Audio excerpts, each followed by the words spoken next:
घर में रोहन और प्रिया ऊब रहे थे। उन्होंने पुरानी धूल भरी अटारी में जाने का फैसला किया। अटारी भूली हुई बक्सों और परछाइयों से भरी थी।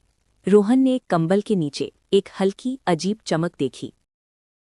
यह घुमावदार सुइयों वाला एक पुराना भारी कांस्य लॉकेट था। प्रिया ने लॉकेट को छुआ और कमरा तेजी से घूमने लगा। हुश! वे प्राचीन मिट्टी की महक वाले एक भाप भरे जंगल में उतरे। विशाल फर्न किसी भी इमारत से ऊंचे उनके ऊपर छाए हुए थे। पास ही एक विशाल ब्रोंटोसॉरस पत्तियां चबा रहा था। रोहन ने अचंभित होकर इशारा किया, हम डायनासोर के समय में आ गए हैं। प्रिया ने रेगिस्तान की इच्छा करते हुए जल्दी से लॉकेट को रगड़ा। जंगल गायब हो गया। अब वे गर्म सुनहरी रेत पर खड़े थे। जंगल गायब हो गया। अब वे गर्म सुनहरी रेत पर खड़े थे। दूर क्षितिज पर नीले आकाश के सामने विशाल पिरामिड खड़े थे। उन्होंने ऊंट ले जाते हुए और सफेद सूती कपड़े पहने हुए लोगों को देखा। हायरोग्लिफ्स देखो, प्रिया ने फुसफुसाते हुए एक पत्थर की दीवार की ओर इशारा किया। रोहन ने गलती से लॉकेट को रेत में गिरा दिया।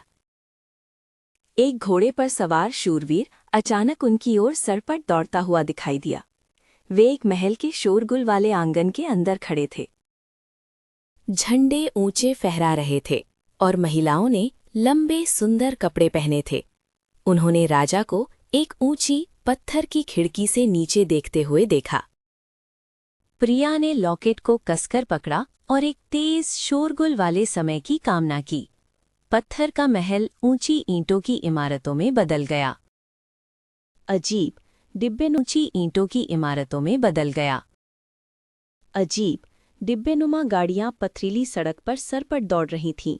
पुरुषों ने टोपी और लंबे कोट पहने थे। हर कोई तेजी से चल रहा था। रोहन को शोर और दुनिया की चक्करदार गति से चक्कर आने लगे। बस, प्रिया चिल्लाई, हमें अपनी समय में वापस जाना होगा।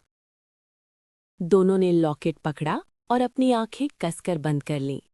धूल और पुरानी लकड़ी की परिचित गंध तुरंत वापस आ गई। वे शांत, सुरक्षित अटारी में वापस आ गए थे, एक दूसरे को देखकर मुस्कुराते हुए। अतीत अद्भुत था, लेकिन उनका अपना समय सबसे खास महसूस हुआ।